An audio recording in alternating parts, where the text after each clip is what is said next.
Hello ವೀಕ್ಷಕರೇ, ತಮ್ಮೆಲ್ಲರಿಗೂ Shashi recipes ಇನ್ ಕನ್ನಡ ಚಾನಲ್ಗೆ ಸ್ವಾಗತ. ಇವತ್ತು ಈ ವಿಡಿಯೋ ಮೂಲಕ ತಮ್ಮೆಲ್ಲರಿಗೂ ಕಿಲ್ಕಿರೆ ಸೊಪ್ಪಿನ ರೈಸ್ನ ಯಾವ ರೀತಿ ಮಾಡುವುದು ಅಂತ ತೋರಿಸ್ಕೊಡ್ತಾ ಇದ್ದೀವಿ. ಹಾಗಿದ್ರೆ ಬನ್ನಿ ಈ ರೆಸಿಪಿನ ಯಾವ ರೀತಿ ಮಾಡುವುದು ಅಂತ ನೋಡೋಣ. ಮೊದಲಿಗೆ ಒಂದು ಬಾಣಲೆಗೆ ನೀರನ್ನ ಸೇರಿಸಿ ಕಿಲ್ಕಿರೆ ಸೊಪ್ಪನ್ನು ಹಾಕೋತಾ ಇದ್ದೀವಿ.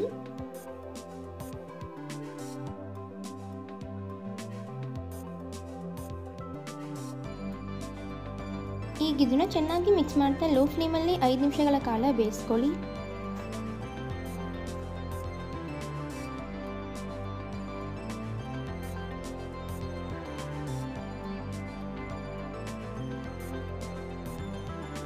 ಈಗ ಇಲ್ಲಿ ನೀವು ನೋಡ್ತಿರ್ಬೋದು ಚೆನ್ನಾಗಿ ಬೆಂದಿದೆ. ನಂತರ ಒಂದು ಮಿಕ್ಸಿ ಜಾರ್ಗೆ ಕಟ್ ಮಾಡಿದಂತಹ ಶುಂಠಿ ಹಾಗೂ ಬೆಳ್ಳುಳ್ಳಿನ ಹಾಕೋತಾ ಇದ್ದೀವಿ. ಹಾಗೆ ಸ್ವಲ್ಪ ಮೆಣಸು ಹಾಗೂ ಜೀರಿಗೆ,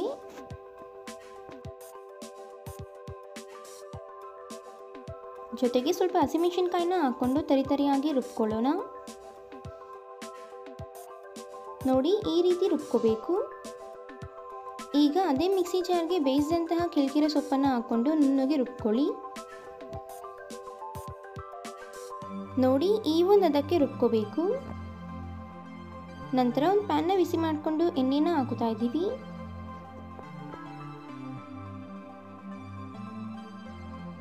ಎಣ್ಣೆ ಬಿಸಿಯಾದ ನಂತರ ಸಾಸಿವೆನ ಹಾಕೊಳ್ಳೋಣ. ಜೊತೆಗೆ ಸ್ವಲ್ಪ ಕಡಲೆಬೇಳೆ ಹಾಗೂ ಉದ್ದಿನಬೇಳೆನ ಹಾಕುತ್ತಾ ಇದ್ದೀವಿ. ಈಗ ಇದನ್ನು ಲೋ ಫ್ಲೇಮಲ್ಲಿ ಚೆನ್ನಾಗಿ ಫ್ರೈ ಮಾಡ್ಕೊಳ್ಳೋಣ. ಈಗ ಇದಕ್ಕೆ ಸ್ವಲ್ಪ ಕಡಲೆ ಬೀಜನ ಹಾಕೊಂಡು ಫ್ರೈ ಮಾಡ್ಕೊಳ್ಳಿ.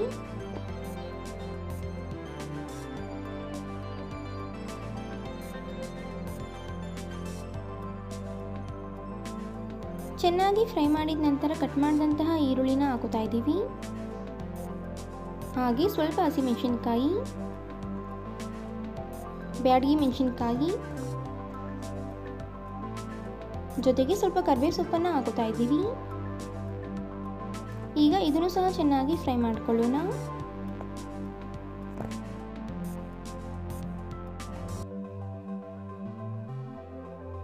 ಚೆನ್ನಾಗಿ ಫ್ರೈ ಮಾಡಿದ ನಂತರ ರುಬ್ಬಿದಂತಹ ಪೇಸ್ಟ್ನ ಹಾಕೊಳ್ಳೋಣ. ಈಗ ಇದನ್ನು ಮಿಕ್ಸ್ ಮಾಡ್ತಾ ಲೋ ಫ್ಲೇಮಲ್ಲಿ 2 ನಿಮಿಷಗಳ ಕಾಲ ಫ್ರೈ ಮಾಡ್ಕೊಳ್ಳಿ.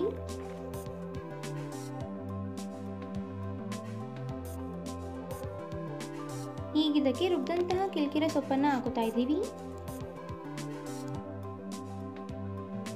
ಹಾಗೆ ಸ್ವಲ್ಪ ಅರಿಶಿನ, ಜೊತೆಗೆ ರುಚಿಗೆ ತಕ್ಕಷ್ಟು ಉಪ್ಪನ್ನು ಹಾಕುತ್ತಾ ಇದ್ದೀವಿ. ಈಗ ಇದನ್ನು ಲೋ ಫ್ಲೇಮಲ್ಲಿ 2 ನಿಮಿಷಗಳ ಕಾಲ ಚೆನ್ನಾಗಿ ಮಿಕ್ಸ್ ಮಾಡ್ಕೊಳ್ಳಿ.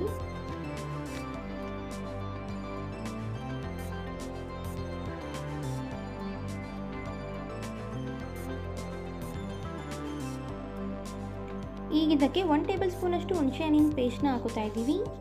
ನೀವು ಬೇಕಿದ್ರೆ ಹುಣಸೆ ರಸ ಸಹ ಹಾಕೋಬಹುದು. ಈಗ ಇದನ್ನು ಚೆನ್ನಾಗಿ ಮಿಕ್ಸ್ ಮಾಡ್ಕೊಳ್ಳೋಣ.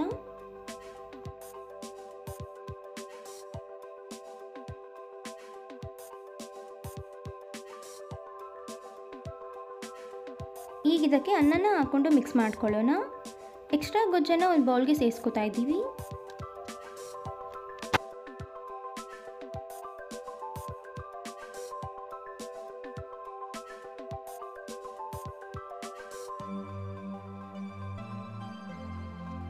ಈಗ ಇದಕ್ಕೆ ಮಾಡಿದಂತಹ ಅನ್ನನ ಹಾಕುತ್ತಾ ಇದ್ದೀವಿ.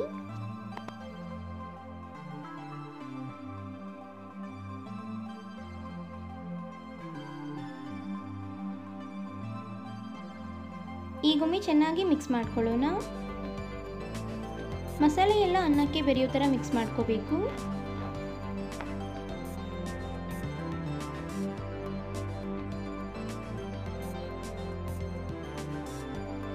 ಈಗಿಲ್ಲಿ ನೀವು ನೋಡ್ತಿರಬಹುದು ಕಂಪ್ಲೀಟ್ ಆಗಿ ಕಿಲ್ಕಿರೆ ಸೊಪ್ಪಿನ ರೈಸ್ ರೆಡಿ ಆಗಿದೆ.